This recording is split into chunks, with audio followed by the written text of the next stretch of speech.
knows how to use her words. That's one thing I like about her. She knows the right words to use for the right adjectives or whatever you call it. How are you doing, Tokwe?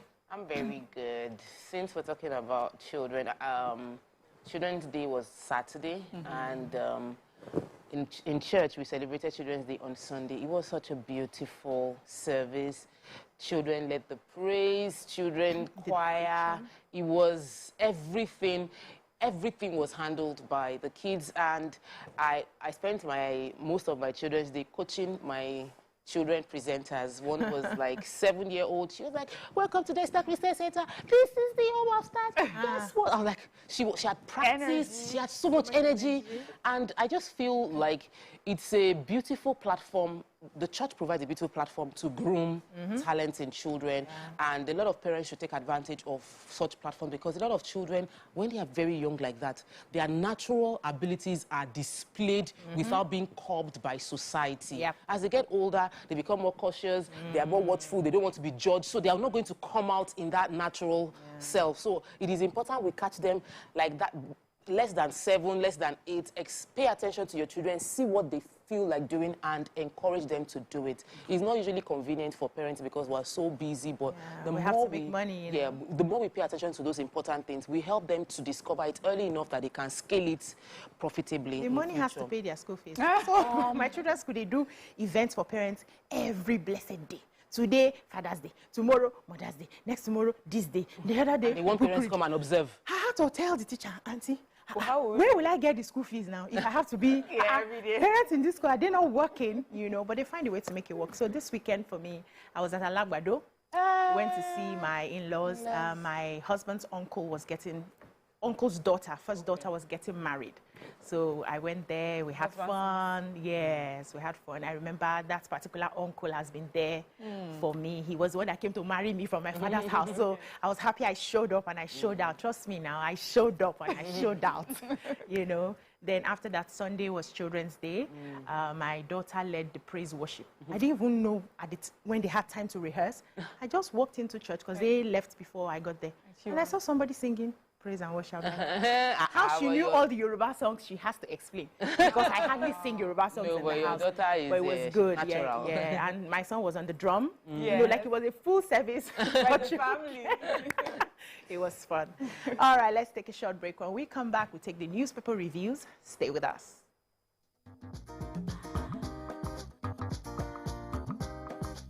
Stay tuned. Your View will be right back.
Thanks for staying with us. So in our banter, we forgot the most important news of yesterday. Your View was 10 years old. So we've clocked a decade. But I think we're going to push the celebrations to next week, I think. And then we'll see some of the things we're going to be doing and showcasing, some behind the scenes. That'll be doing. So now let's go to The Nation and newspaper reviews. Governors unfold agenda in 28 states. Democracy deepens. Ipman seeks probe of 60 million litre daily petrol consumption claim. Torrents of tributes for media mogul Dokwesi. Airports named after Buhari, Awolowo, Idiagbo, and others. US, UK, Saudi Arabia envoys, others in bilateral meetings with Tinubu. My plans by Tinubu. Experts back president on subsidy exchange rate policies. Biden pledges to work with new government. Take decisive action, Christian Association of Nigeria tells president. What do we have in the nation? Okay, so I will take the United States President Joe Biden congratulated our new president, President Bola Tinubu, and says that he promises to work together with our president to deliver a more peaceful and prosperous future for the global community. He said that his own administration has worked to strengthen ties between Nigeria and the United States. He says, I look forward to continuing this work with President Tinubu to support economic growth, advance security, and promote respect for human rights. The people-to-people connection between our two countries run particularly deep. And then he says it's nurtured by vibrant Nigerian diaspora in the United States. As we know, I'm sure half of our jackpot people who are in the United States. Yeah. Then he says also that as we further deepen our partnership with Nigeria, I look forward to drawing even more on ideas and energy for this dynamic connection between our countries. And also says, as Africa's largest democracy and economy, Nigeria's success is world success. And I agree. Elected leaders owe it to their people to show that democracy can deliver for their needs. And the United States will continue to work closely with Nigeria as a friend and partner to deliver a more peaceful and prosperous future for our world. I think it was a beautiful message. Okay. Nice message. So the Independent Petroleum Marketers Association of Nigeria, IPMAN, yesterday objected to the Nigerian National Petroleum Company Limited, NNPCL, pronouncement that Nigeria consumes over 60 million liters per day. IPMAN's National Vice President, Debo Ahmed, in a chat with the nation, appealed to President Bola Tinubu, let's say Ashwaju, I can use that as well, to, as a matter of urgency, probe the management of the subsidy fund, as this will put his administration in a pole position to know how much can be truly saved for infrastructure and education from the subsidy scheme before looking forward to the expected 13 trillion savings annually from phasing out the subsidy. So according to Ahmed, he said President Tinubu should know that 13 trillion is not the real figure of subsidy. Therefore, removing it, that's the subsidy now, immediately without knowing the availability of product and what the daily consumption is merely banking on the 13 trillion being banded, could pose a challenge for the administration. This is because people will be expecting that he has 13 trillion to come to government posts for infrastructure. So he has to take a chill pill, study the metrics and what goes on there. Now he will have the proper data, the proper figure, before he can now phase out subsidy. And they've been planning to phase out subsidy for a while. So this is not like it's a new thing, you know. So I know last week I took a story. 11 years too late. Yes, I took a story where they said they are still probing and they don't have the data of how much liters of fuel we actually spend. That's why the problem is. It doesn't matter how much we are consuming. What matters is how much we are spending on subsidy. So whether the subsidy, whether we consume more or we consume less, the budget that we have allocated for to subsidy should be stopped. Now stopped. Okay. Let me discuss the plans that the new president has. President Tinubu has. Let me start with the ones I like. So he said that he's going to be the president to all. He spoke about the fact that Nigerian unity is not negotiable. He said that there will be fairness to all and that the foreign policy for Nigeria now will be Africa-centered. I like the sound of that. He also mentioned that fuel subsidy is gone. I think we all knew that. We probably didn't expect it to be in his first inaugural speech that fuel subsidy is gone, and he's rechanneling the funds to education and job creation. He also promised 1 million jobs for Nigerians through the digital economy. He said that there will be a convergence of exchange rates and there would be removal of inhibitions towards the inflow of foreign currency. He mentioned that he's targeting a 6% GDP growth, and the old and new Naira notes will still remain legal tender, more access to electricity. We'll be discussing the speech as our Let's Talk, but these are just the highlights of the speech and what he promises to do in his new administration. I took one more story. So it's congratulations again for our President Bola Ahmed Tinubu, and this is from the Christian Association of Nigeria, and they're saying that for them this handover is a momentous occasion for Nigeria, and we wish the president, you know, well, and that he takes on the responsibilities of, as he takes on the responsibilities of our great nation. But they're saying that there's so many challenges that we have multi-faceted, challenges facing us right now. And Nigeria is, and they're saying from security concerns to economic struggles, it's clear that much work has to be done in order to ensure that Nigeria can reach its full potential. And so they're asking that our leadership has to be decisive. Yeah. So they're asking that he has to be decisive, regardless of political, ethnic, or religious leanings. Nigeria can overcome all obstacles and emerge stronger than ever. And I agree that what we need is decisive leadership at this point. There's no dilly-dallying, no flip-flopping, Okay. All right, let's take a short break now. When we come back, we move on to the punch. Stay with us.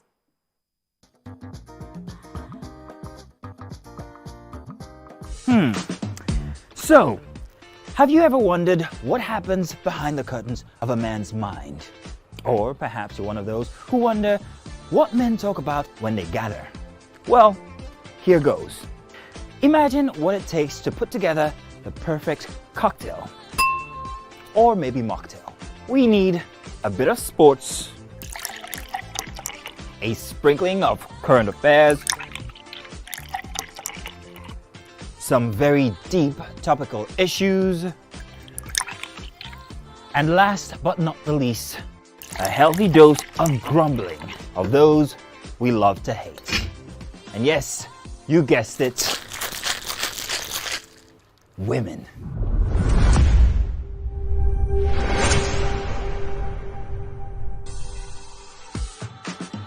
So, if you catch the drift, then you're onto something.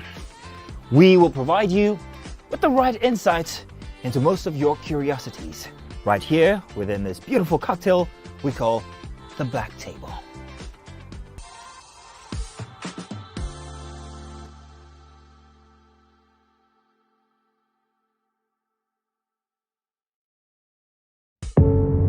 Doubt and fear doesn't occur at the canvas, it shows in the canvas.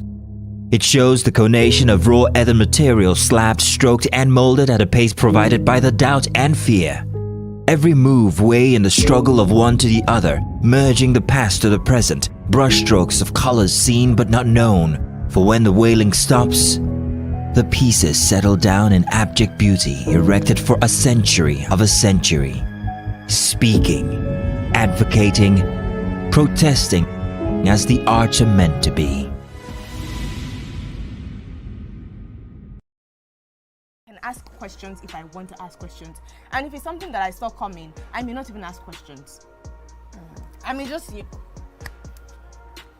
I may even tell you I saw this. What if it's in person?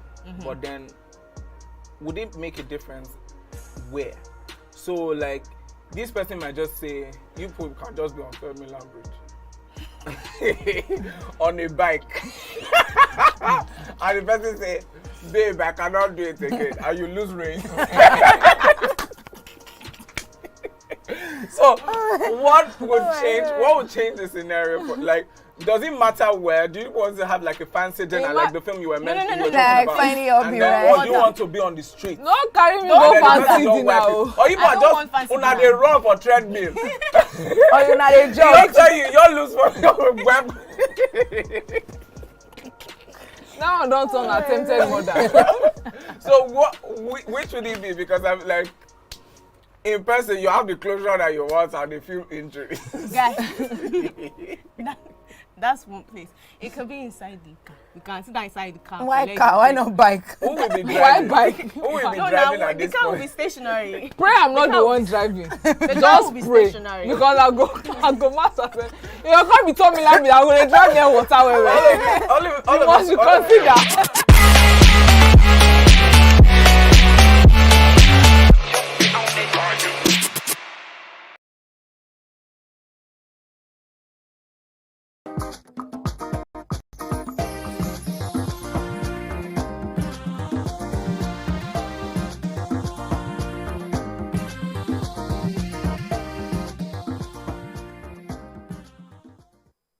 Thanks for staying with us. Now we're moving on to the punch. My cabinet members feared being jailed by Buhari, Jonathan. Government eyes $4 billion from Abuja Kano Airport's concession. Tinubu Obaseki, others mourn as Dr. dies at 71. Nigeria won't break up, says Tinubu. Meets US, UK, Saudi Arabia envoys. President says Nigeria will continue to exist, promises not to be a dictator. Ipman opposes fuel subsidy removal, queues resurface in Abuja, Lagos, others. Biden writes President Tinubu says Nigeria's success is world success. Sanwo-Olu Abiodun sworn in for second term. Zamfara governor laments empty treasury. Mother, daughters found in Lagos shop, police kill man. Probe begins as rampaging youth set Lagos police station ablaze. What stories we have in there? The governor of Zamfara State, Again. as he entered, his first declaration was to say that the previous governor left empty coffers for him. And the treasury is empty, the debt is huge. He said the debt and liabilities are amounting to billions of naira. He said, so he's therefore, I'm appealing, according to, let me quote him, I am therefore appealing to the people of Zamfara State to be more patient and give me full support and cooperation in this trying period. He promises to bring rapid development to the state during the things he said during the campaign in terms of health and agricultural opportunities, improving security and education. He said he has come to rescue Zamfara State by the grace of God. He will do his best to bring the state to greater heights, but they should note that he doesn't have funds available. We should also note the fact that the previous governor, Governor Matawale, and his deputy governor were not available during the swearing-in ceremony. Matawale has been away from the state since the time he lost the governorship election, and this is the first statement we are hearing from the new governor. If you remember, the governor before even coming in already said that there was no cooperation, there was no transition, there was no way, there was no synergy from the previous to the new. The past governor was in the papers towards the end, almost attacking everybody. EFCC was like, why is EFCC looking at us? And then we hear that the coffers were empty. Treasury. I guess there's going to be lots of investigations going forward. So I have a story here. Men of the Lagos State Police Command working to unravel the circumstances surrounding the death of a woman and her two daughters in a shop around PPL, Ijegun, Okoko, Maiko area of the state. They were not able to identify to get the identities of the persons involved, as at the time they were putting together the story. But according to the story, they said the woman Friday night locked herself in her shop with her two daughters and they went to bed. There was a generator on. So by the time they passed on Saturday, the shop was still locked, the generator was still on. It took them till Monday because they started perceiving something, and then the husband, I don't know where he came from, came to the shop and, you know, opened it and found that the wife and the two daughters were already dead. So some eyewitnesses are saying probably it's the generator fume. Others are saying it may be food poisoning. But for the generator to still be on inside the shop is definitely the fumes. But the police is aware of the story. They've buried them according to Muslim rites, and our souls just go out. Our hearts go out to them. Yeah, sorry. Wow. The Lagos State Police Command has commenced investigation to track down suspects behind the burning of Oregon Police Post in Ikeja. So we heard that angry youths early hours of Monday invaded a police post in Olaiwola Close, and they set it ablaze and also injured a policeman on duty. Punch says at the time of this report, they haven't, you know, they are not sure what the motivation for that attack was, but they can confirm that a police officer was rushed to the hospital, you know, emergency center around the toll gates along Lagos-Ibadan Expressway, and the fire service was called in, and they also helped to salvage the situation. Said there's no report of any weapons being taken away from the police station, but definitely part of the police post was affected by the fire. The police PPRO, Benjamin Hudenyi, has also confirmed this incident and also said that investigation has commenced. But there's also two suspected members of Yoruba Nation group. They were arrested during an attempt to take over Alausa police station in Ikeja on Sunday. They said during the invasion, the agitators, there were about 15, they had taken their phones out and they were recording the station, and they were chanting, "No more Nigeria police again," and Yoruba Nation has taken over in Yoruba land. Police has said that they went to the scene and dispatched everyone, and 2 of the agitators were arrested. They said they also got some insignia, cutlasses, charms as well. Just they are sponsored. The others escaped. Sponsored to scuffle the, yeah, it's not. Do you have a story here? No. I wanted the story of the inauguration stories. I just took one person's own. The governor of Lagos State. Let me just mention one key thing that he spoke about. Of course, we know that Lagos State has been following what they call the themes project, which is the transport and traffic management, health, environment, education, technology, making Lagos, and the goal is to make Lagos a 21st century megacity with entertainment, tourism, and security and governance. But the key thing is, we are putting a plus to the themes project. That's what the governor said. The governor said it will now be known as themes plus, and a lot of priority will be given to gender inclusion. He said there will be, he promises gender equality and social inclusion in the second administration. He appreciated Lagosians for voting for him one more time, and that they would be including more women, and there will be gender inclusion in the second term administration. Congratulations to him. So let's move on now to the Daily Sun. I reject shameful condition of our country, Obi urges judiciary to reaffirm its independence and integrity. Tinubu steps in, unveils agenda. Sanwo-Olu, Makinde, Abiodun, Mba, Oti, Fubara, other governors assume office in 28 states. Enugu governor issued 3 executive orders, pledges to transform state. Dokwesi, AIT Ray Power founder, dies at 71. Jonathan Atiku, PDP, and others mourn. Buhari reconstitutes aviation agency boards hours before departure, renames 15 airports after prominent Nigerians. Igbo Youth Group backs Kalu for Senate President, says he'll usher in Progressive National Assembly. Subsidy removal, marketers suspend sales after Tinubu's address. Queues build up at filling stations in Lagos. Sit at home in Southeast as IPOB marks Biafra Day. These queues, I don't know if you saw queues in your area. Yes, just yesterday after the new president-elect. Simply the new president. The new president at his inauguration speech, said that subsidy, before he landed that statement, filling stations all across the country started closing. They shut down. They drove customers. They stopped selling. This morning when I was coming, I saw queues, cars. It's just not fair. This is artificial. I don't know. They had enough fuel and they want to wait for the price hike to profiteer from Nigerian suffering. How do they even know that there will be a price hike? They will definitely, once subsidy is off, there will be a price hike. And so the fuel you bought, you now want to sell for a higher price. Extremely wrong. And with a new administration, we shouldn't put stumbling blocks on the path of a new administration.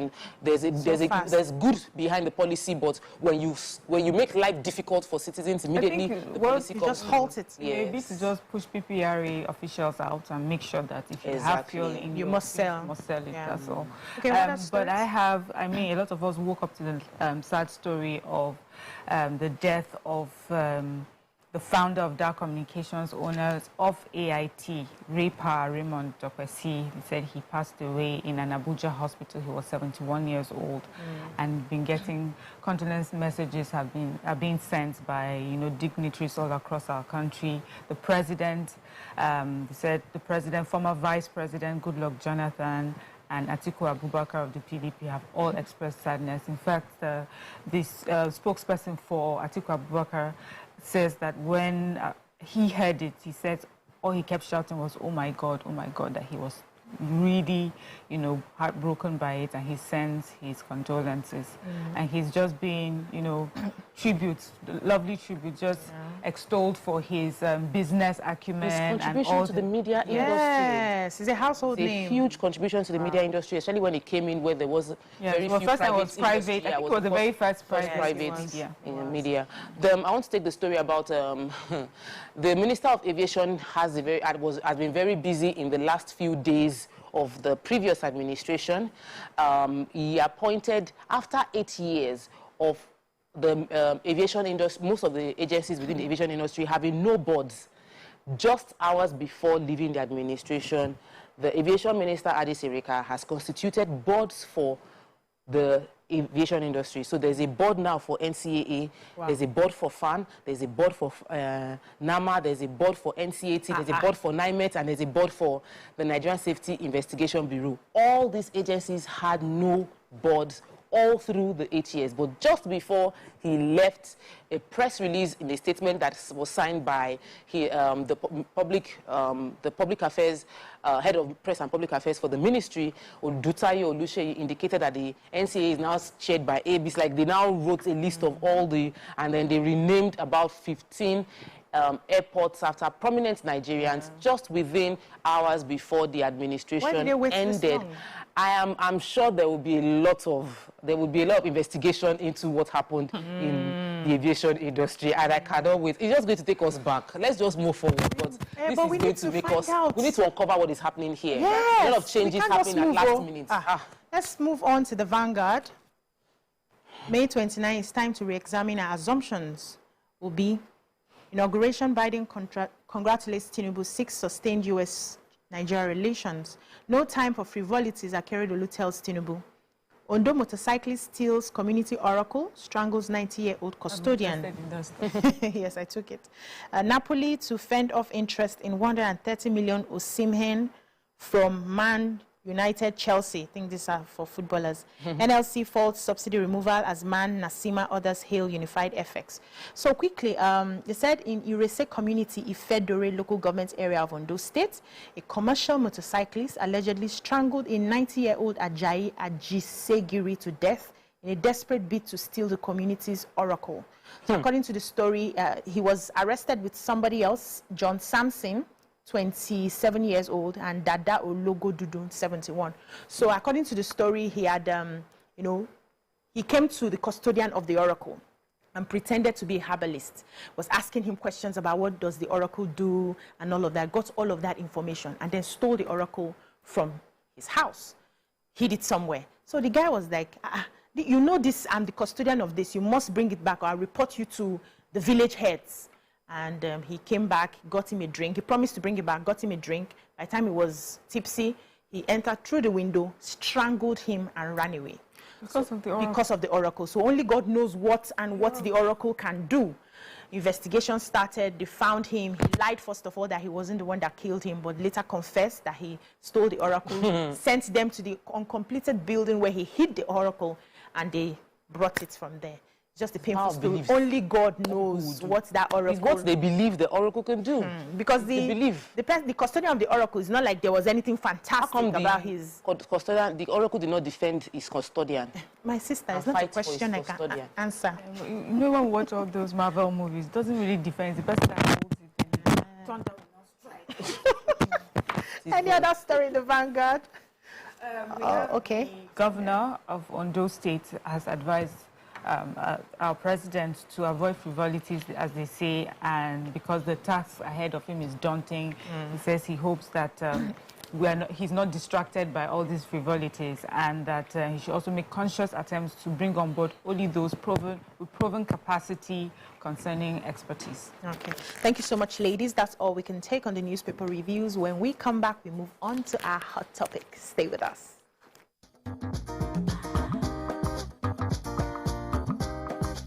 Stay tuned. Your View will be right back.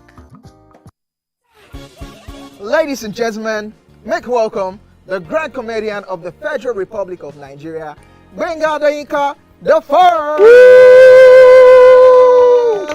OJ right here, 7 of 7, like you already know. Gbenga right here, 7 of 7, like I'm beginning to know.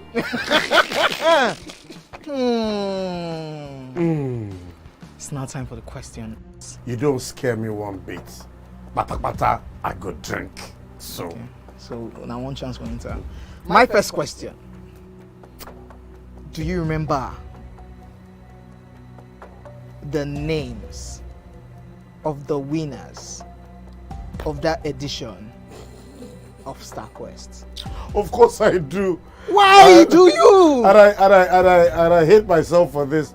Because I have this question for you. Final question. No. Where outside Nigeria and what year? I think you're the only one that can be wicked. I am thinking, because I know back in the day. Don't think, oh, don't think. Answer my question quick. You are thinking too much. I don't like it. The UK. Final answer. Okay. I said, God, please, let me to perform outside Nigeria. Wait. And God gave me a show in Ghana. Drink, my friend, drink. I don't overthink this thing. See where I can. Yes, you overthink them. I would say you should catwalk. Let's catwalk now. Where are we? No, that's not catwalking. That's good talking.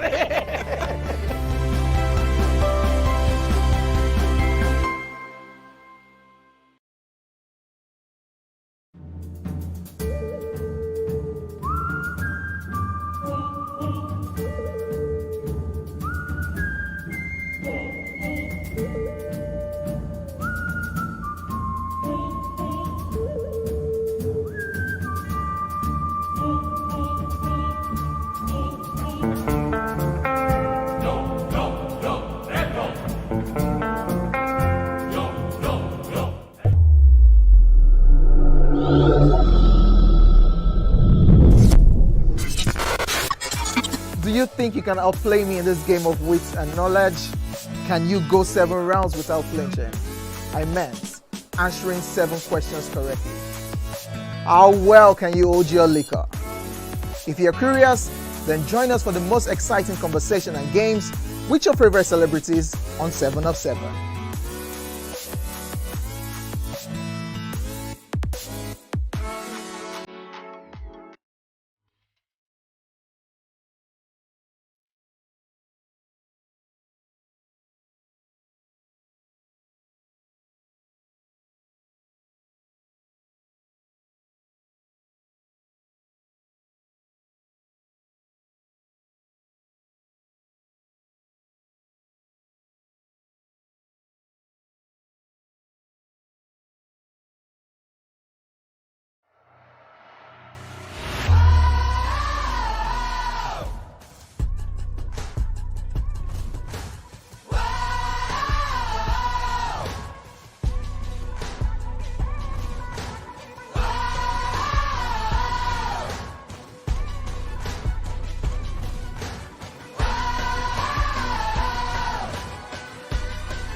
So, have you ever wondered what happens behind the curtains of a man's mind? Or perhaps you're one of those who wonder what men talk about when they gather. Well, here goes. Imagine what it takes to put together the perfect cocktail. Or maybe mocktail. We need a bit of sports, a sprinkling of current affairs, some very deep topical issues, and last but not the least, a healthy dose of grumbling of those we love to hate. And yes, you guessed it, women.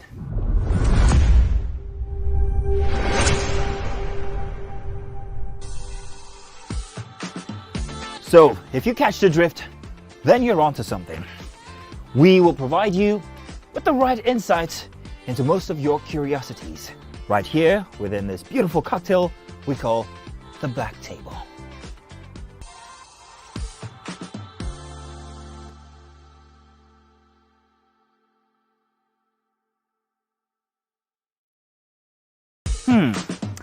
So, have you ever wondered what happens behind the curtains of a man's mind?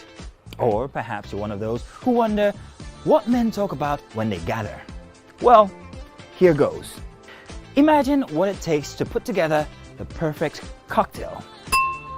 Or maybe mocktail. We need a bit of sports, a sprinkling of current affairs, some very deep topical issues, And last but not the least, a healthy dose of grumbling of those we love to hate. And yes, you guessed it, women.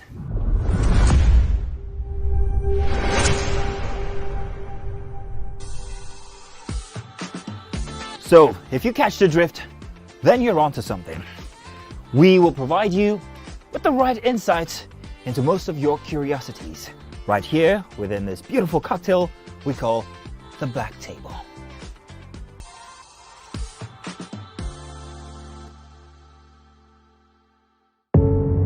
Doubt and fear doesn't occur at the canvas, it shows in the canvas. It shows the conation of raw earthen material slabbed, stroked and molded at a pace provided by the doubt and fear. Every move way in the struggle of one to the other, merging the past to the present, brushstrokes of colors seen but not known. For when the wailing stops, the pieces settle down in abject beauty erected for a century of a century.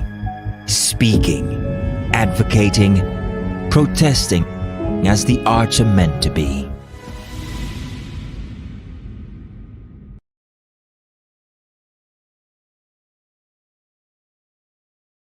Ladies and gentlemen, please help welcome to the show, La General, the one and only Pere Egbe. Which of the following is false about teeth? We are born with 20 primary teeth. Teeth are the hardest substance in the body. Teeth are the strongest bones in the body. Teeth is not a bone, actually. Teeth can self-repair. The strongest bone in the body, no. Teeth is not a bone. Final answer? Teeth is not a bone.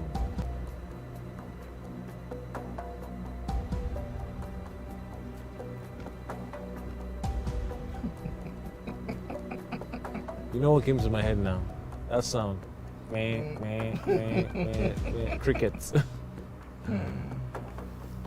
So, editor, you can put that cricket sound there.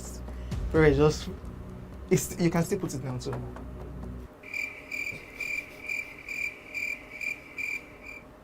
When was the first Gulda ultimate search?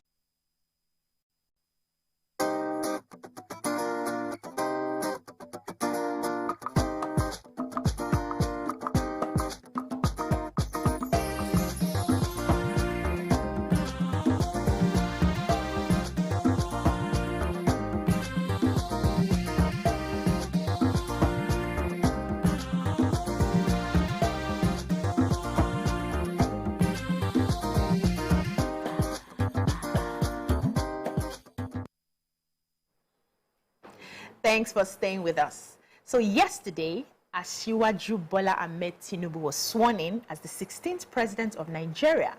In his inaugural speech, he highlighted a couple of changes that Nigerians should expect to see in the coming weeks. According to him, our administration shall govern on your behalf, but never rule over you. We shall consult and dialogue, but never dictate. We shall reach out to all, but never put down a single person for holding views contrary to our own. We are here to further mend and heal this nation, not tear and injure it. What are your thoughts on this? So join the conversation and call us on 081-270-58687 or 091-390-76948. We're going to be taking this conversation in layers. I'd like us to start with what we thought about the inauguration, if you watched the inauguration, the feelings it evoked. I woke up yesterday at about 10 and I just said, the TV is not on, TV is not on. Where's the remote? They said the remote is beside you. I picked up the remote and we tuned in and it was a beautiful sight to behold. So this is like the very first time I'm paying attention to a president being inaugurated. Okay. I watched from the beginning to the end and, you know, I saw the organization of everything. You know, we used to say Nigerians are not organized. They never see strong thing. There was organization, the officers who had to do the parade. It was beautiful to watch with their uniform and everything. The dancers that came to display theater artists in their different cultures. It was beautiful. I saw when he was, you know, taking the oath, the vice president as well as the president taking the oath. However, I didn't hear the oath. So what I noticed is when we watch for other countries, they pay attention to us hearing what the president is saying, right? But commentators were all over the place. I was hearing commentators. I'm not hearing my president. I've never really heard the oaths, like what do they put in? Yes, it was actually a conversation in my house. Yeah, the commentators should keep quiet at this hear point the so that oaths. we can hear them take the oath or oath. oath. Yeah, to hear the oath. But everything was so beautifully done, and I was proud. I was proud because it was peaceful. I was proud because I felt like Nigerians now accepted. Nigerians now felt it's time to forge ahead, you know. But let me come to you. How did you watch it? How was it for you? I watched it and I was constantly looking at everybody's faces to see what they looked like, whether they were excited or they were giving some trolley moves, you know. But you're right, that's conversation about oath-taking, and the commentators were just too loud. And I think that going forward we should do that. But also, I watched when former President Buhari was coming in, and the very first time I watched it, but I don't know how much of it I watched because I don't remember much of it. Okay. But I thought it was well organized as well, at least at that Eagle Square in Abuja. But then I don't remember what the post-inaugural events were, or if there were any pre-inaugural events. But with this one, there was a dinner before, then the ball after. It was very American, and I was wondering, is this how we've always done it? Yes. I didn't realize. We're party and people then, too. you know, the ball, the president and his wife, the vice president and his wife, I'm like, oh, you guys, you see Shetima? Shetima has one down step. I don't know if it's step or shoulder. I don't know. Wherever. Like, oh my God, you know. So I'm like, okay. You know, so there was such a... I think it was such a lively atmosphere. People seemed happy. Of course, definitely the supporters were there. I love all our colors. I kept looking at the First Lady's face, but, you know, I didn't see any outright excitement? Yes, there was no excitement. I didn't see almost, it. You know, she said, kept solemn, is the word I wanted. She was quite solemn. And I'm saying because of the person that we know of, which is a prayer warrior, I would not be surprised if she was praying. If she was still fasting at that point. That's all the only thing that was in my mind. I'm sure, and she looked like she was making sure with her eyes that everything was going on well. So that was the only thing. I didn't see anyone looking like, yo, here we are, we have made it. I was expecting to see that vibe, but I didn't see that vibe. Maybe there were no Gen Zs there. Probably. Or maybe they just understood that this is not a joking, this is such a serious matter. Like the Queen's coronation. You won't see anybody too excited. Were they? Madame was smiling, oh. Yeah, Camilla was smiling. You could see her. King's coronation. Yeah. King's coronation, right? She looked like she was happy. Excited.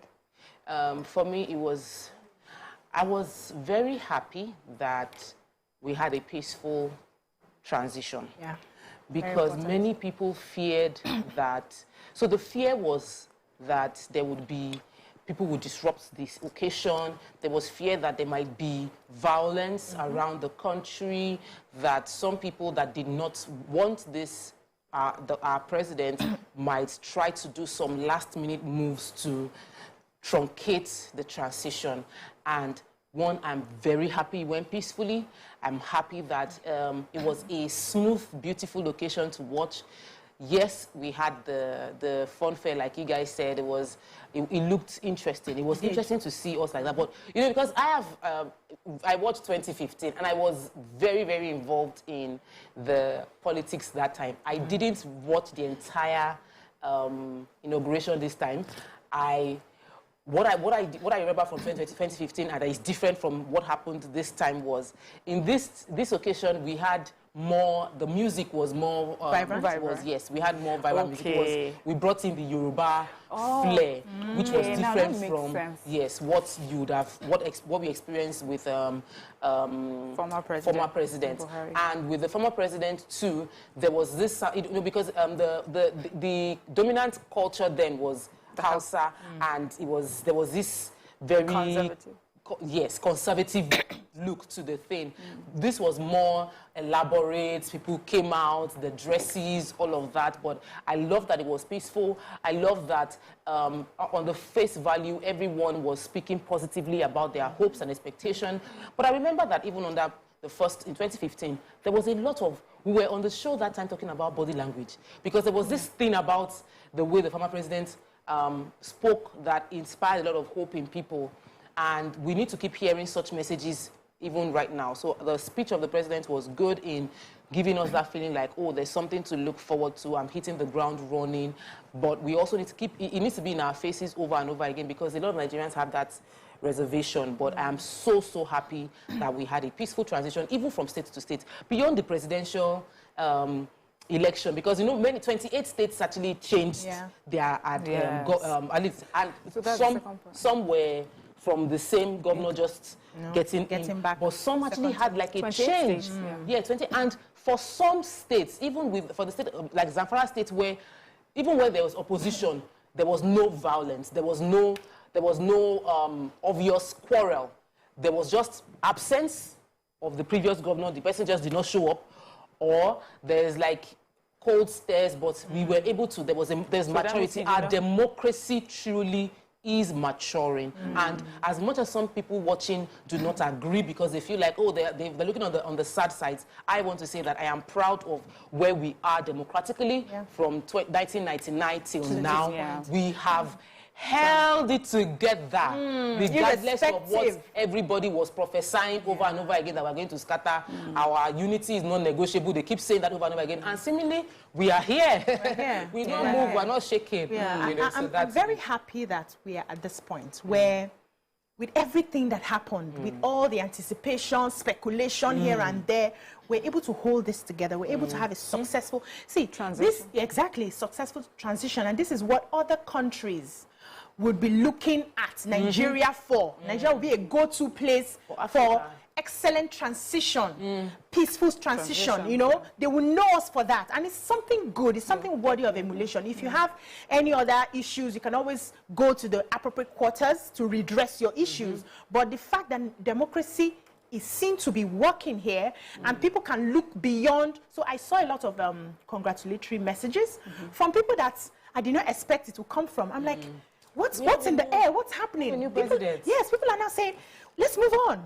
Businesses have to thrive. We need to move on to education. We need to move on to other things. Now, what can this presidency offer us, aside from going back and bickering and getting upset? And I want to see all those people who quarreled with themselves during the last election. We just they need can you just kiss and make up, understanding that politics is politics and life must continue, and we all have to look forward to a new Nigeria. I don't want to hear anybody come and insult or curse Nigeria in my presence. Nigeria must move on. But as they say that this is a moving train. Get on it and get moving, you know. But I also wanted to say some of the observations I made. I noticed some past president wasn't there, and I thought that that was not good, and I would like to know why that past president. I don't think former President Obasanjo was I didn't at see the him. I saw Jonathan. And I also didn't see Abdul Salam. But you know, it would be good to see that, because for other swearing-ins like that, they're all definitely there. So that's one. Then also concerning, I wanted to talk about this seriously, the governors that were not at their states to do a proper handover or the swearing-in ceremony. I personally think that there has to be something in the Constitution that mandates that an outgoing governor has to be there, take part in the swearing-in ceremony. It's part of the democratic process. You cannot have, you are now in another state sitting down for their own swearing. It did not make sense. Benue State wasn't there. I mean, it just did not make sense. We know the Kano State governor tried to do his a bit earlier, and then, but that one, you said there was a little bit of altercation that happened in Kano State as well. I just feel that we can put our political differences and whatever aside and realize that the swearing-in is about the people. So it's a job. That duty and then go ahead. And, you know, maybe to even give them some sort of punishment that if you don't do it, all those things that you signed up for yourself that you're supposed to get, you will not get it. Because at that last day is the day that you sign off, you know, on it. It does not make sense. It does not send the right message. Imagine if we, at the federal level, you had an outgoing president that refused to be there at the swearing-in ceremony of the new president. It's not a good look. We need to tidy that up. Think that but let's has to be take a short break now. When we come back, we'll take phone calls and messages, and I'll take top-best comments. Stay with us.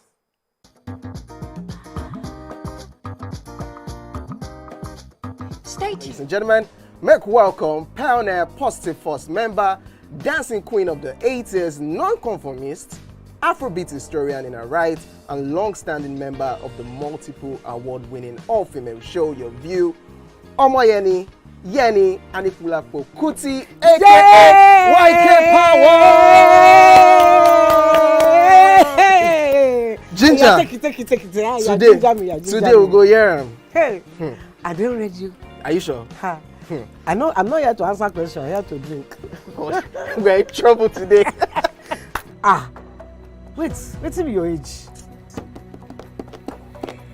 I was close now. I said 1975. He said 73. He said 75. Fellas wasn't even born till 75. So will I drink half? You go drink. Take. Make I help you. Russian. No be half. Which half? You will make me drink.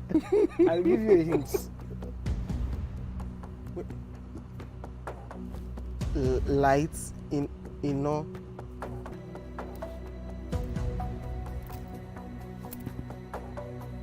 Nepa Road. Nepa Road in Abeokuta. First of all, my brain cannot memorize everything. A big black bug. A big black dog. Bug. A big black bug. Oh, sorry. A big. It don't start. Ọmọ fella. Ọmọ Anikulapo Kuti. Wọ́n rò pé kí ni kékeré yìí. It's by Audison. It's not by Audison.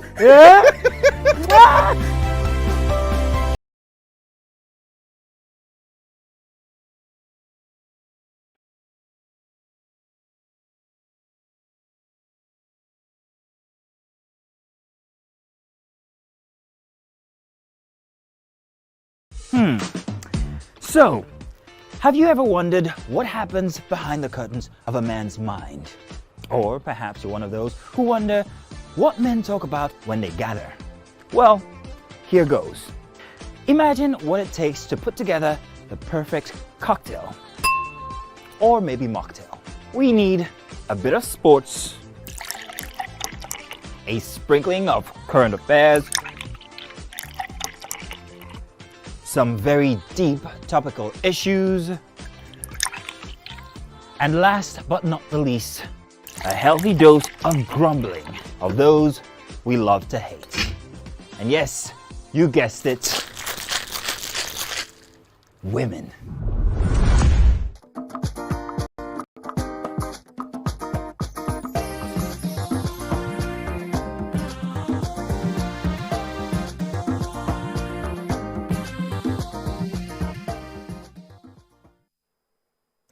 Thanks for staying with us. So I was going to talk about the fact that, when what we were saying earlier about some governors, the governorship inauguration in 28 states, we had 10 governors coming back, which meant that we had 18 governors that were new. And a few governors had complained that they didn't have a proper transition.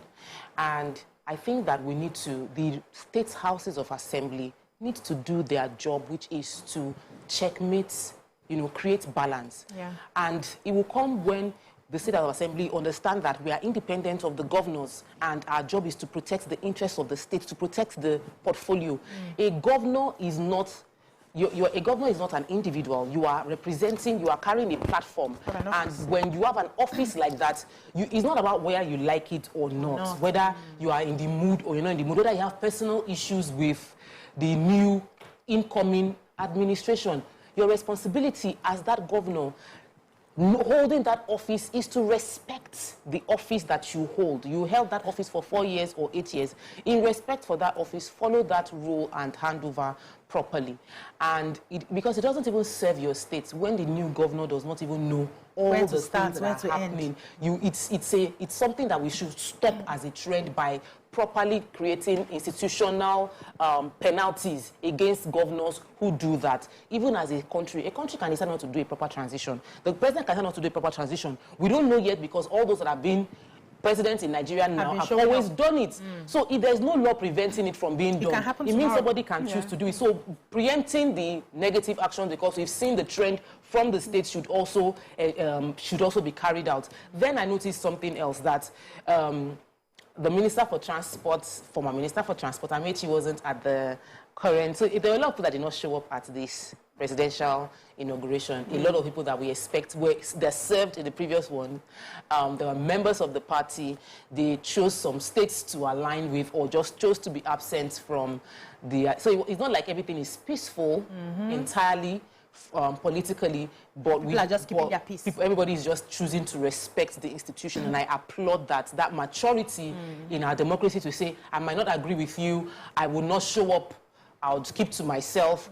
But what Mariam said, that the president should be expected to show up regardless of whatever happens. And I agree with that. But if you don't, as a governor, if you don't show up for the presidency and you show up for either any of the states, maybe your state, that's also okay. You are doing, because it happened here. It happened the same day. It happened the same day. So you can't be in two places at the same time.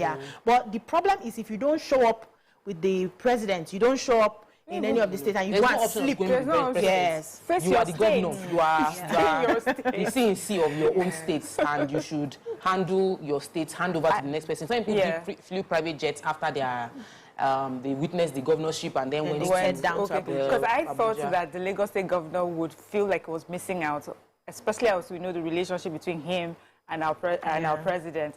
You will feel like, oh, well, it's my inauguration, but wouldn't it be nice to be part of what is happening? But this is his constituency. This is your state. Primary assignment. It's simple. Exactly. And I was also happy with the security in the Eagle Square. Yes, there was good coordination. I saw a lot of crowd outside, like there was a gate barricading, so some people were inside and some people were outside. There were a lot of crowd. There was no rowdiness, so to speak. Everybody, yes. When I watched those, I didn't see that much of rowdiness. And I saw, I think there was a point somebody mentioned something, and it seemed like they were moving. But at the time they were standing and watching, there was a form of, the DSS did well to do that, make sure. And I'm sure I didn't hear any news of people getting injured. There's a stampede, everything was well organized. And I am happy that we can get to a point where we have large crowds of people. And I know this is I'm sure they've spent money for this inauguration. Don't even tell me they have not. Yes, I know it was well thought of, well planned. And if we can take this as a lesson, if we can plan at that national scale, why don't we bring it down to our different smaller events and units, so that we plan properly? It seemed good. Anybody for the other states, I think for states now, I'm just saying, bringing it, it's been peaceful. It's been peaceful, except for what happened in Kano State. So first of all, I heard that their stand where the collapsed. It collapsed, and then there was some, there was just some people who were unhappy about the incoming government too, and that has to be addressed, And I feel that it has a lot to also do with the way the outgoing governor handled that transition. Yes. There has to be a gentlemanly way, that or even a ladylike way. appeal to the people. Yes, I say, this has happened. We've come to the end of one era. We're about to go into another. We cannot keep on fighting. It's about the people. These two elephants should sit aside and let the grass grow. That's what it should be about. So can we talk about the first lady, the former first ladies? You were saying our new first lady was very solemn, but the former first lady was all smile. Ashabari was all smile. It was all smile, like we are free. We are free. And then there was the first children, because they are not children.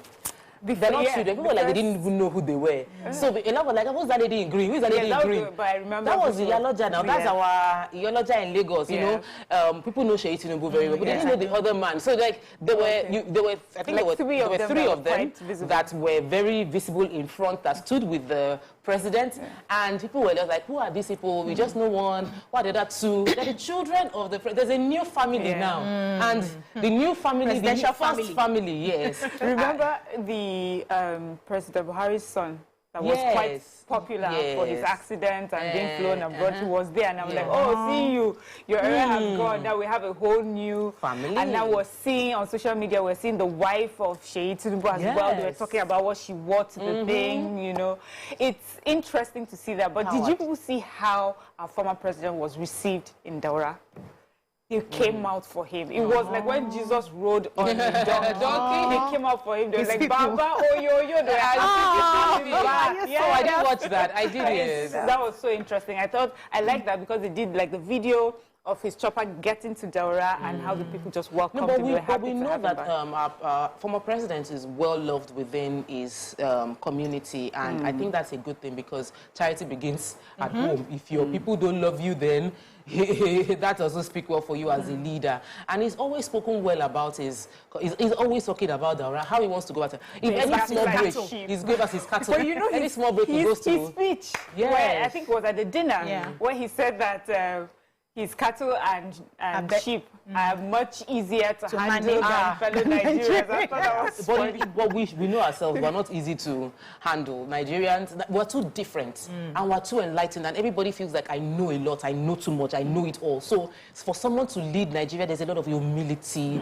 there's a lot of flexibility, and you will need to deal with different people. You know, but you might not even get your way at all, and it's a tough job. So I'm sure that the former president and family are happy to be out of the spotlight. They'll be getting a well-deserved break at the moment, and we're having a new administration. I did an Instagram live, my usual Monday yesterday, and all through I was talking about the importance of what you mentioned briefly, speaking life about your country, speaking positive about your country. Important. I was like, whoever rules Nigeria, whoever rules Lagos State, I am in Lagos and in Nigeria. Nigeria will work for me. Nigeria works for me. The administration works for me. Lagos State works for me. I say you will say it. Don't join people that are going to be talking bad about the country where you reside. Don't join people that will be talking about how nothing is going to work out, how you are expecting doom.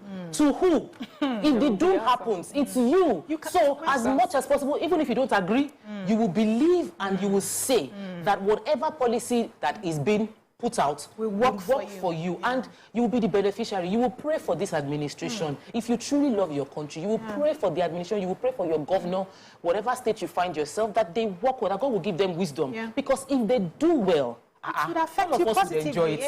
All of us would enjoy it. You cannot even be fruitful in a land that you curse. I always try to explain to people, you can't keep cursing something and you're there. It's not like you're living. And even when you live and you want to be fruitful and you're complaining the businesses are not working, you're complaining you're not getting good jobs, but anytime you open your mouth to speak about your country, you are aggrieved at what other people are doing, and then you're cursing the land. So channel your anger to the right person who is not doing well, but then don't even curse. Just, this is what you're doing wrong, this is what I expect you. And since we're talking about that, let me read of what I wrote in my Instagram for our new administration. So this is something I called from a friend. She says, in keeping with 1 Timothy 2, chapter 2, verse 18, chapter 2, verse 1 and 2. First of all, then, I urge that supplications, prayers, intercessions, and thanksgiving be made for all people, for kings and all who are in high positions, that we may lead a peaceful and quiet life, godly and dignified in every way, and that, that the president would lead with wisdom and understanding, be surrounded by wise counsel, remember the poor, and facilitate industrialization of Nigeria with brilliant implementable policies, and that may your reign be worthy of the votes of those who supported you. And I think that that's the spirit that we should go ahead with going forward. Whoever would have been president, whoever would have been inaugurated yesterday as president, for me, I knew that I just wanted to move forward with positivity, with hope, and with the belief that God has got this, and that person will do only that will be beneficial to Nigerians, that Nigerians will be happy about it, regardless of, whatever political leaning. And really, this is what I urge Nigerians to adopt, that mindset that it's going to work for us, it's going to be positive for us. All the challenges that we have had to drag through all the different administrations, finally we would see, So let's put our anger aside and let's give hope and peace a chance, and let's see how it goes. And that's why I wasn't happy the fact that the filling stations were closing just with a mere announcement, right? It just seemed like you want to bring us back again so that you will now start saying that from the beginning of the administration there was fuel scarcity. We need to help ourselves. If we want to grow beyond a certain level, we must work together collectively. If they had, paused and had a meeting to say, okay, what's the way forward? Give us a few days to organize ourselves before closing down all the filling stations. And now Nigerians will now start again to lament. We will also see how this we'll also see how this administration tackles this. How it handles it would tell us. For me, it would be like a glimpse of what we would likely see going forward. But it also would mean that as they came in, there's a crisis. No, but Nigeria City is the big challenge. Yes. So this is one. There are so many challenges littered everywhere. Day 2, there'll be some. Day 3, there'll be something. So if this is day 1, let's see how it's handled. Okay, let's take a short break. When we come back, we likely get phone calls and messages. I've not heard from you people today. Please call us and send your messages. We'll be right back.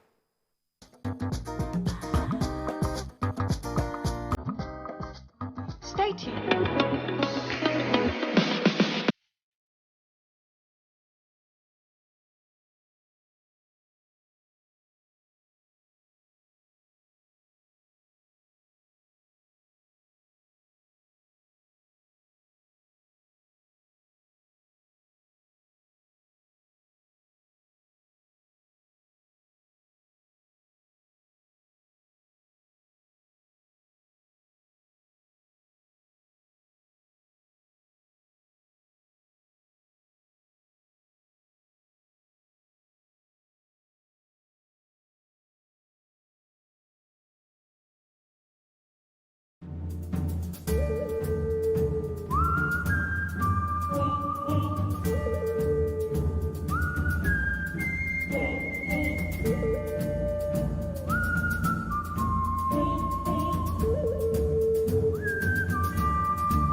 Do you think you can outplay me in this game of wits and knowledge? Can you go 7 rounds without flinching? I meant answering 7 questions correctly. How well can you hold your liquor? If you're curious, then join us for the most exciting conversation and games with your favorite celebrities on 7 of 7.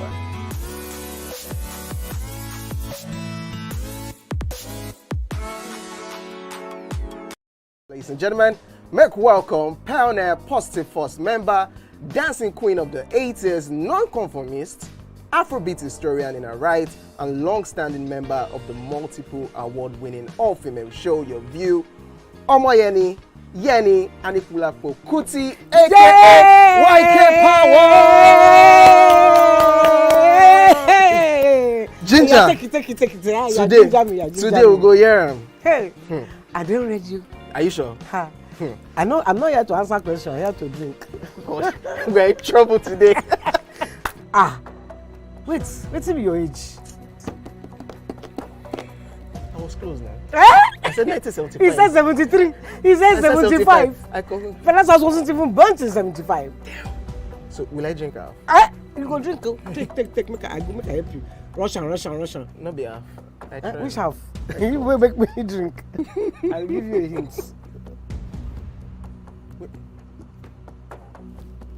Lights in no.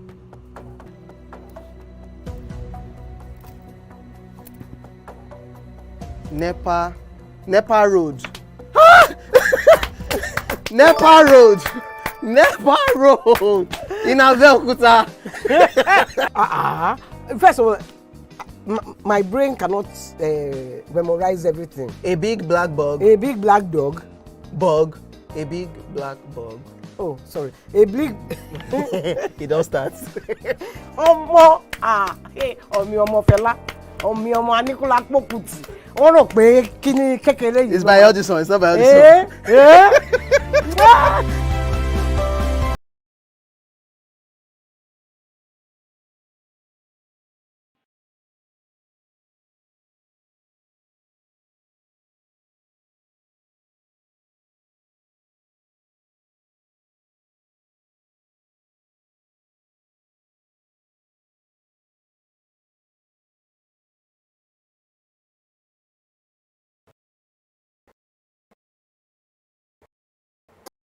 Come on. I have exciting news for you. You asked for it and you got it.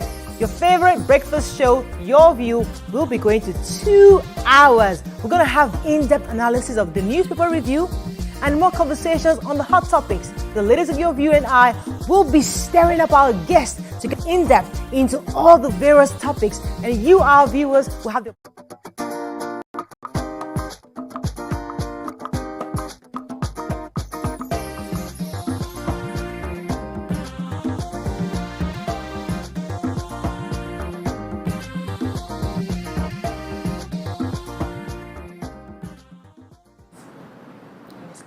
Welcome back. We have Joke from Iju. Good morning, Joke. Good morning, ladies. Good morning, ma. I'm so happy. I congratulate everyone. Thank you, ma. And congratulations to our new president, Tinubu, and the people of Nigeria. I just want to pray that God will grant him a long life, with good health, wisdom, Amen. to achieve his goal. His plan for Nigeria. So that everything will be well with each and every one of us. Amen. Well done. Good morning. Thank you. Thank you so much, Joke. This is the kind of prayers we want. Right now, do we have messages? Yes, I have. Andrew Stratham says, I always like British transition of prime ministers. Within 24 hours, you must be out of 10 Downing Street. The civil service will brief the new administration. They are above board. Okay. Basira says, if someone handed over to you properly without including personal differences, why can't you do the same? These things should indeed be made compulsory. Basira also says, okay, the observation made by the ladies are very correct. Those governors that were absent didn't send the right message at all. I have one here. Antnam says, go to Ghana and other West African neighbors. They are buying oil more than 600. All these subsidy thieves want to blackmail the government. Corey Marcus said it shall be well with us. Every individual that wants to jeopardize the progress of this country or motivates ill intention for this country not to work, just proving their point, God will intercept them. So we're really getting a lot of positive prayers, which is good. So we have another call, Shola from Ikorodu. Good morning, Shola. Yeah, good morning, Good morning, sir. everyone. And I say congratulations to everyone, to Nigerians, for the new government. I wish this government the best of ruling in Jesus' name. Amen. Now, please, I just have those 3 things to contribute to the program this morning. And number one is we have a new government. I think it's advisable we should just put our political differences aside, even right from your studio over there. That's number one. Number two is we have a new government, like I said. When Obianjulu was actually reading out the newspaper headline, I had her saying, you can't hear Ashwaju when he was taking the vote. The good thing is that he took the vote. We know our network can be fluctuating at times, and he signed the document. The last one was, I want us to please educate the public. It is not Ashwaju, it is not President Tinubu that removed the subsidy. He was only reading it out that there is no provision for subsidy when he was taking of the government. So it wasn't Tinubu that removed the subsidy. The subsidy has been removed before he took over the government. So people should not just have put the blame on him. The mind as if it was Ashwaju that removed the subsidy. There was no provision for subsidy to pay for subsidy from the end of May. Yeah. Thank you. Yeah. I like that part that he highlighted. So, you know, the way we carry news. That there was no... On the street, it will not be that there was no... It will be that he came and the first thing he did was to remove subsidy. So I like the way he broke it down. There was no... We've been making that plan since that there's not going to be any form of budget allocation for subsidy anymore starting from June. We don't have the money to pay. And now he has entered just at the tip of June. His body language. Tip of the beginning of June. His body language could have indicated like we'll find a way. But when he made his statement, his body language was like there is no provision. But there's no provision. No, so I hear. I don't understand. You know, like you can come into power and you know that there's no budget reallocation for subsidy, but you understand you can choose to say let's find what we can do. Before campaign, he's always said that he does not believe in subsidy that is not sustainable. So when he came into power, and his first statement conveyed that same sentiment, what Shola is saying is trying to say, oh, it wasn't really from him. All of us know now, the President Buhari shifted that subsidy that it is not that will be the one to carry this one. Yeah. Whoever, the next administration will be the one to deal with it. Right from last year, it was a setup. And we knew that, whoever is coming to this country to be our president, they've set this person up for a lot of challenges on how to navigate the subsidy area. Yeah. But the removal of subsidy is something that it will be a pinch for many Nigerians financially, but it is a necessary evil for us to carry. And I would like to start from that part of the speech, in that many people will look at it that is the first decision, one of the first few decisions the president is making is a decision that will bring hardship on the people. Let's put it in right perspective. The current decision previously for the past few years seemingly might be what we are getting as a country. I want to put it at like we're getting three quarter of, or like half of what we are spending on subsidy is coming to Nigerians. The remaining half of that huge sum of money is going into the pockets of a few people who are positioned right in terms of they are the ones who are aligned to get the subsidy funding going to them. Only the Nigerians are only getting about half of that money, and that's where we come to the fact that we don't know how much we're consuming. Yeah. Because if you inflate the cost, it means Nigerians are not getting. If we're not consuming, if you say we're consuming 600, but we're actually consuming 300 million. Yeah. So if we're consuming 60 million and we're actually consuming 30 million, the remaining 60 million, the subsidy from it, where is it going to? Yeah. Into the pockets of the people who are positioned. Drinking it. So if we remove the subsidy, everybody. Yeah, let's take this call quickly. Okay. Yeah, we have Biodu Shitu from Ikorodu. Good morning, Biodu. Hello, good morning. Good morning. Doctor and I wish you all a very happy new Nigeria. In respect of subsidy removal, what the last caller just spoke about, I don't really see anything about coming and saying it's removing subsidy. Now, the point is, the subsidy should have been removed at the time of Obasanjo. Nigeria would have overcome all these issues about subsidy or not. If subsidy is removed today, even today, because we are removing from July, hopefully, Nigeria will continue to move on. Everybody will continue to rise. Well, it will be like it's a roller coaster thing. Nigeria is not going to end that day. Fortunately for us, we have that refinery in Nigeria here, so we can move on. I think Nigeria should forget about maybe there will be any struggle, any issues when we remove subsidy. Nigeria will continue and nothing will happen. All right, thank you so much, Biodu Shitu. We have a guest now, Chukwuma Okenwa, public affairs analyst, who is going to be joining us via phone call. I think is around. Good morning, Mr. Chukwuma. Yeah, good morning. How are you doing today? You sound sharp. Yeah, I'm good. Yeah, I'm good, yeah. Okay. So we've been talking about yesterday's inauguration. We've been sharing our views and our thoughts on how everything happened, congratulatory messages to the new president who has just, sworn his oath to serve. And I want to ask you, what are your initial thoughts on the arrangement and everything that happened at the inauguration? Yeah, I would say let me join fellow Nigerians to thank the Almighty God for a peaceful transition, because we are aware that ahead of the transition yesterday, the inauguration, there were build-up of concerns whether, like some political gladiators, they want to hijack our hard-earned democracy. But I mean, it seemed to be like one of the most peaceful we've had in a time. So that's quite commendable, I must say.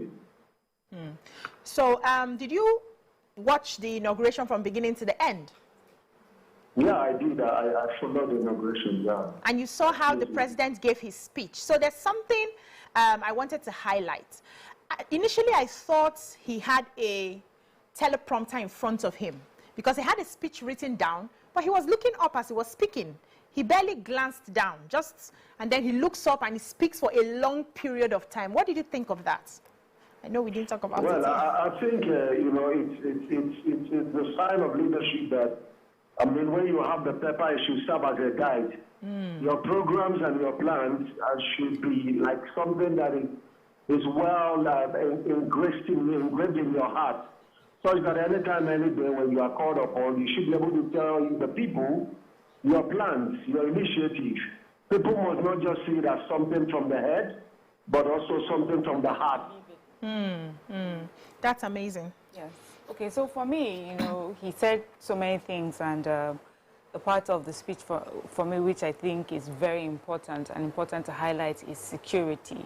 And he says, you know, that security shall be top priority of our administration because neither prosperity nor justice can prevail amid insecurity and violence. He also says that we shall invest more in security personnel, and this means more than increase in number. We shall provide better training, equipment, pay, and firepower. So for me, I'm looking at a president who does not have any military experience or military background, especially, you know, vis-a-vis the outgoing one who came with military experience and background. And I'm saying, does this come across to us as just words or just mere words, or does it instill any form of confidence in you when you heard it, that this, especially in the way it was written, that this is someone who may know how to handle the insecurity challenge that we're facing? Well, the most important thing about security, as the Commander-in-Chief of the Armed Forces, he has all of the security advices he can ever get. When you have a national security advisor, you have like 3 major intelligence organizations providing intelligence. You get like security briefing on daily basis. All that is just expected of you would be that when policy recommendations are made, as a government that is truly interested in the people, just for you to give your approval and say, if this is workable, then let's do it. Like we know that when you talk about the issue of nation building, it is multifaceted, and a president is not expected to be a polymath, to be Mr. Know-it-all. You have to work with people. When they bring up a policy recommendation, what will really show whether you will succeed or not is your ability to always esteem national interest at every point above personal or parochial interest. Okay, so I wanted to go into the part of his speech because, you see, when we listen to a lot of us come to the presidential speech with the expectation that, oh, we're going to have a clear idea of what the new administration will be doing. And he gave us that, he gave us a sense of that, highlighting the economy, because the 2 key things that are challenges for us as a country right now, it is security and the economy. If we can solve security and the economy, I'm sure a lot of Nigerians will feel like, oh, this is amazing.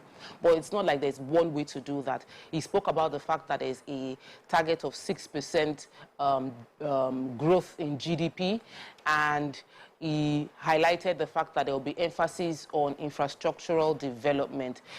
But what would you say, amongst all the things he said he was going to do concerning the economy, would you feel would have the maximum impact on the lower bottom of the population? Yeah, certainly. If you ask me, I think President Tinubu, with his team, has been able to review the 2 major sources of our income as a nation, or money for work in our economy, vis-a-vis where you talk about the federal allocation, which come from the oil, and in a bid to see how we can rejig that sector and make it work better, he came up with a policy of removal of the oil subsidy, which is commendable, and I think Something also that we would expect to go alongside would be like to fix the refineries, have most of our oil refined, so that we don't have like any of like even paying either so much high cost or paying to have it subsidized. So that aspect of infrastructure, I think you mentioned, should also go into the aspect of the refineries, fixing the refineries to function optimally, you know, to be able to help the economy. And then when you now look at economic growth, pointing out, prioritizing the issue of security, which is part of the enabling environment for businesses to thrive. You can agree with me that areas that are threatened security-wise, businesses also don't thrive. Yeah. I live in the Southeast. Every Monday, businesses are shut down because of security concerns. Today also, that is declared to sit at home. You know, we are just seated at home. Businesses cannot go. So I see a nexus between a secured nation and, of course, a prosperous one. And then to make it better as well, I think one of the excitement I have, you know, is the fact that the administration also prioritized the issue of jobs. You know, when you are talking about increasing the internally generated revenues, you understand that Nigerian economy is largely informal. You have SMEs playing critical role. And so if we don't have like a template to these businesses, to rejuvenate them, incentivize them to thrive, and even have a situation where businesses and startups can access loans at single digits. With that, we can be sure that for the very first time, we could have the Nigerian economy growing at a double digit. Because we're commending him to like step up from the usual 1.5, 2.5 to aim to 6. I mean, it's doable. By the time he gets that at step 1, he can also begin to aspire for a double-digit growth, which is possible. Amazing, sir. So one of the items in the speech that I really liked was the fact that he talked about setting up agricultural hubs all across the country so that at least we can curb some issues, especially like wastage. We know that over the years, our farmers are not able to preserve their products. Now, how do you think this is going to come to bear? I don't know if there's a plan to probably work with private partnership with organizations and multinationals that have their main companies in Africa to partner to get these hubs across. I don't know if everything will be, you know, coming from government coffers. How do you see this agricultural hub possible? Of course, partnering with those multinationals and organizations will be a secondary option. The role of subnationals and, of course, the local government areas is primary and critical. We will hope to see how the president of Nigeria would be able to, like, through the Ministry of Agriculture, work with all the commissioners of agriculture, come up with a policy template that should be adopted and adapted by different states. And then we can have a situation where that would be possible, because if we can spread this prosperity all across Nigeria, such that first, I mean, one of the first marks in economics to know a rich nation is a nation that can feed itself. A situation where when you look at the amount of money that we spend in investing foods, as at the last time I checked, it can employ over 600,000 young persons, paying them an annual salary of about 6 million, right? You know, yearly. So when you look at that, you find out that we can save a lot of that money, and then you know, if we're able to feed ourselves and even feed other nations that are across, across Africa. Okay. Thank you so much, Mr. Chukwuma. Let's take a short break. When we come back, we continue the conversation. Stay with us.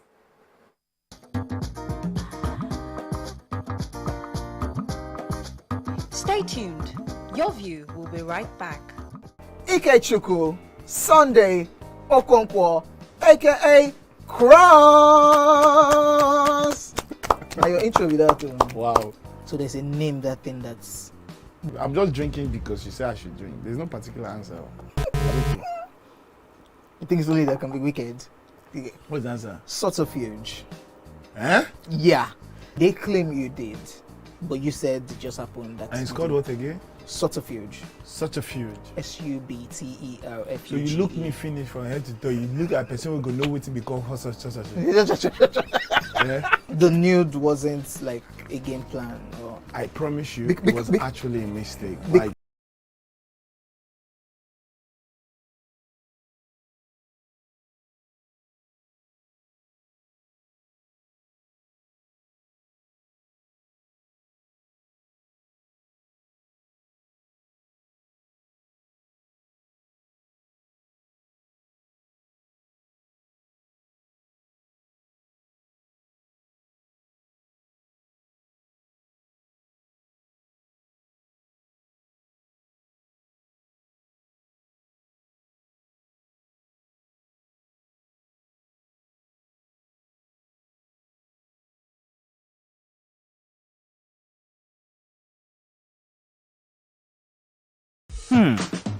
So, have you ever wondered what happens behind the curtains of a man's mind? Or perhaps you're one of those who wonder what men talk about when they gather. Well, here goes. Imagine what it takes to put together the perfect cocktail. Or maybe mocktail. We need a bit of sports, a sprinkling of current affairs, some very deep topical issues, and last but not the least, a healthy dose of grumbling of those we love to hate. And yes, you guessed it, women.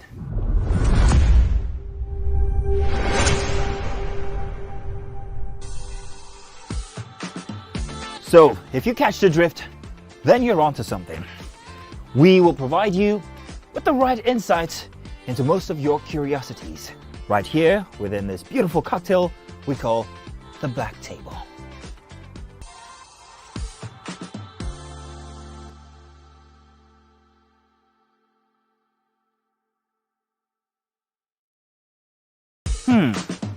So, have you ever wondered what happens behind the curtains of a man's mind? Or perhaps you're one of those who wonder what men talk about when they gather. Well, here goes. Imagine what it takes to put together the perfect cocktail. Or maybe mocktail. We need a bit of sports, a sprinkling of current affairs, some very deep topical issues, and last but not the least, a healthy dose of grumbling of those we love to hate. And yes, you guessed it, women.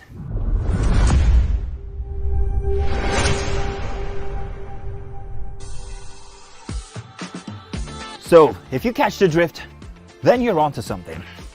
We will provide you with the right insights into most of your curiosities, right here within this beautiful cocktail we call the Black Table.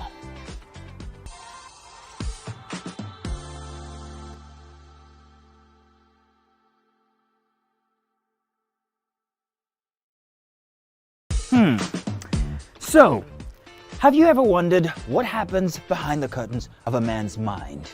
Or perhaps you're one of those who wonder what men talk about when they gather. Well, here goes. Imagine what it takes to put together the perfect cocktail. Or maybe mocktail. We need a bit of sports, a sprinkling of current affairs, some very deep topical issues, and last but not the least, a healthy dose of grumbling of those we love to hate. And yes, you guessed it, women.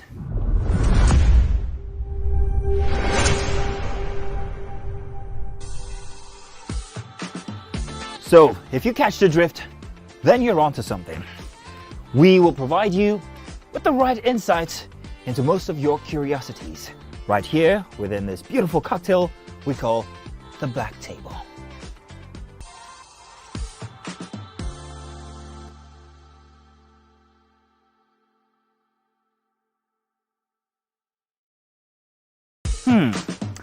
So, have you ever wondered what happens behind the curtains of a man's mind? Or perhaps you're one of those who wonder what men talk about when they gather. Well, here goes. Imagine what it takes to put together the perfect cocktail. Or maybe mocktail. We need a bit of sports, a sprinkling of current affairs, some very deep topical issues, and last but not the least, a healthy dose of grumbling of those we love to hate. And yes, you guessed it, women.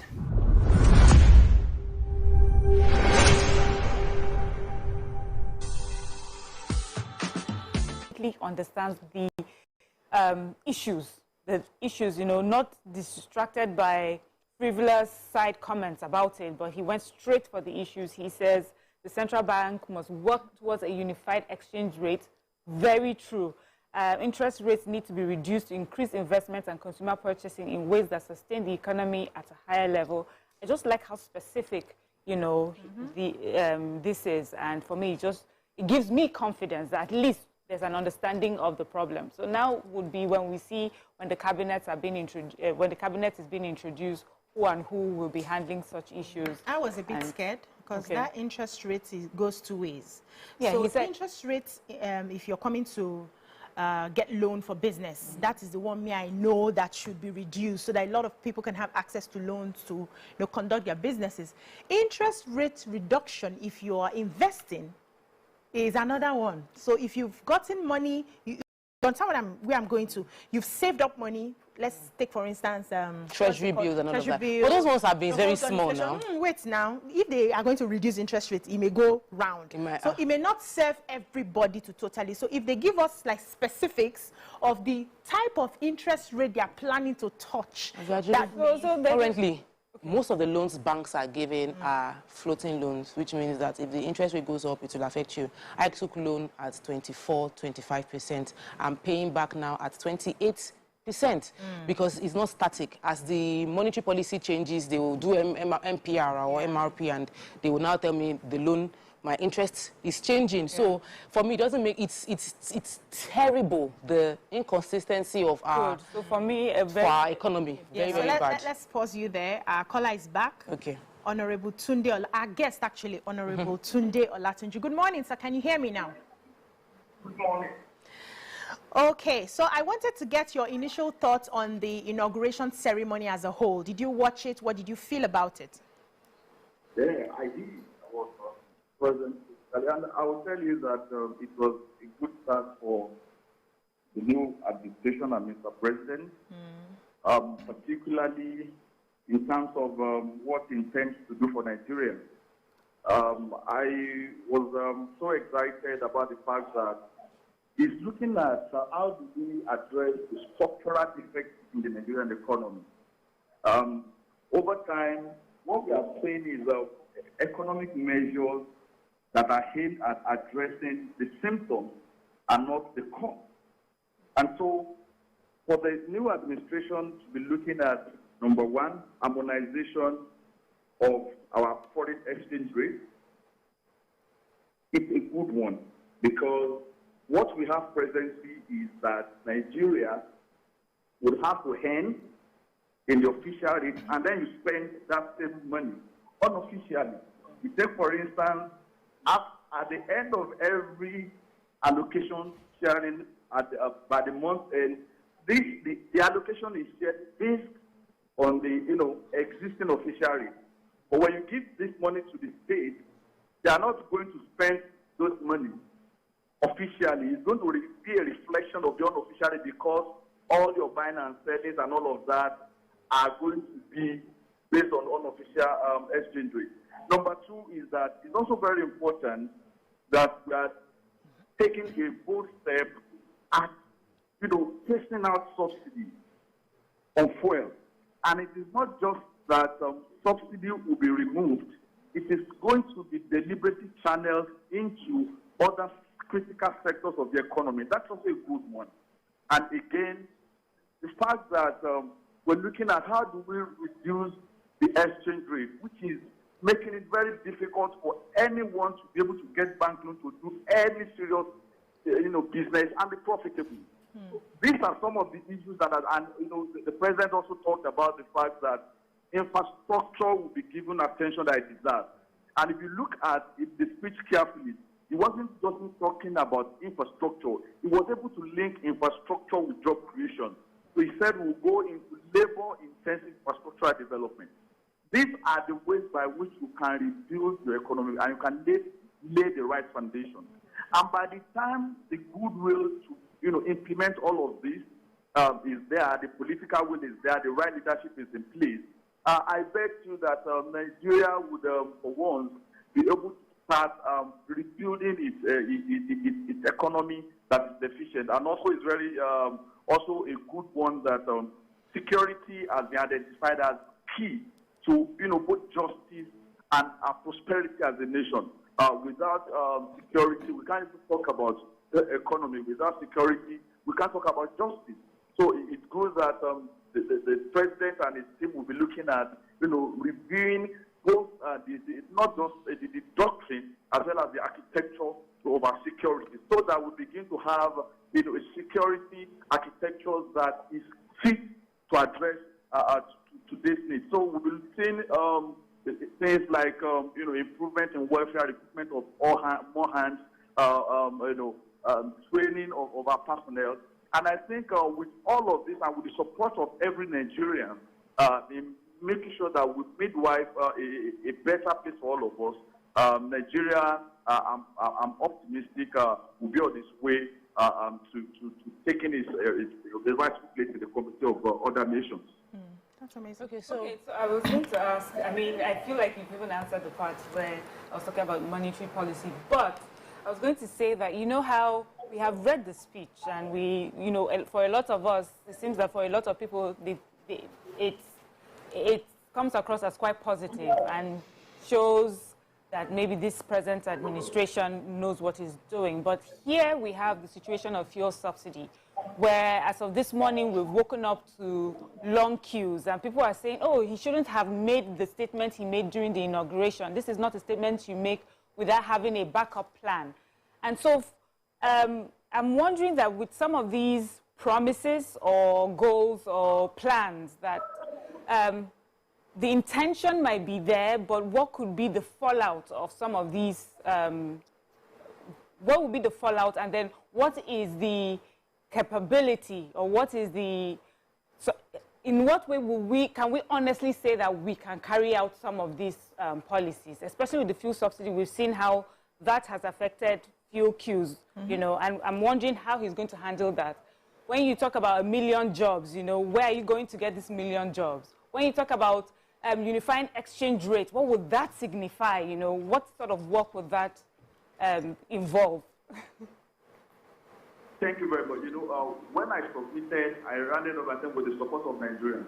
We must know that the job of nation building is a collective responsibility. The leaders must be accountable, and the followers must also be responsible for the kind of nation they want to build. And courage is an important ingredient in leadership. There can't be a better time to begin to look at issues that have held us down as a nation than the beginning of an administration. I am in sync with the fact that the president made it very clear that there is no provision for subsidy in the current budget we are running, and by implication, it means subsidy has gone. And and that is the fact. What we see today, waking up to see queues on the streets, was not because the fuels that are going to be dispensed this morning is a reflection of the new subsidy remover. It is just the Nigerian factor that we want to, work at cross purposes with all measures that can help us as a nation. And that is why, if we want all of those promises highlighted and mentioned yesterday to work, we must be willing to pay the fact, to make the necessary adjustments and cooperation for the government to work. And you look at it this way. When we are going to begin, look at our subsidy over time, look at how much Nigeria is spending on subsidy. Without making that policy statement, you won't even be able to review what the subsidy has done to us as a nation. Just recently, the NFPC was saying Nigeria consumed about 60 million liters of fuel per day. And the question, and Ipman came out to say that cannot be true, except we begin to interrogate by first saying we are removing the subsidy. That is when we can know how much exactly is Nigeria spending on subsidy. Our subsidy has been abused, it has been manipulated, and it has become a very huge burden on the Nigerian people. Secondly, is the fact that if you look at the Nigerian economy today and all the opportunities and the potentials that we have, to look at generating 10 million jobs, I tell you, it is not an impossible task. Take agriculture, for instance. Nigeria today, in terms of arable land, we have more land than we can farm. Look at a country like Netherlands, that is just the size of Lagos, and look at the fact that that country has become the second largest exporter of food in the world. That tells us what cannot happen if we have the same thing happening in Nigeria as a whole. Just that agriculture alone can give us even millions. Again, is the fact that when the government is looking at, reviewing our NPR rate, yes, to a layman, how does that impact me? How does that bring food on my table? How does that create jobs for me? But it does, because that is the benchmark that decides the interest rate of our economy. So by the time you are able to review your NPR rate and you bring it down, it will in turn simply mean that there will now be reduction in interest rates. When you have reduction in interest rates, it will make it possible for people who want to do business to now have access to more funds. It will make it easy for people who are salary earners to be able to say, oh, this is my salary. Can I take a portion of my salary to begin to service this loan? And then you can have a loan that will not be neck-breaking. If you bring that NPR rate, you begin to see that it's going to stimulate the economy. SMEs will now be able to do more business. And by the time you are bringing NPR, and you're also looking at affordable and accessible electricity, what that simply means is that an average business today that looks at how much...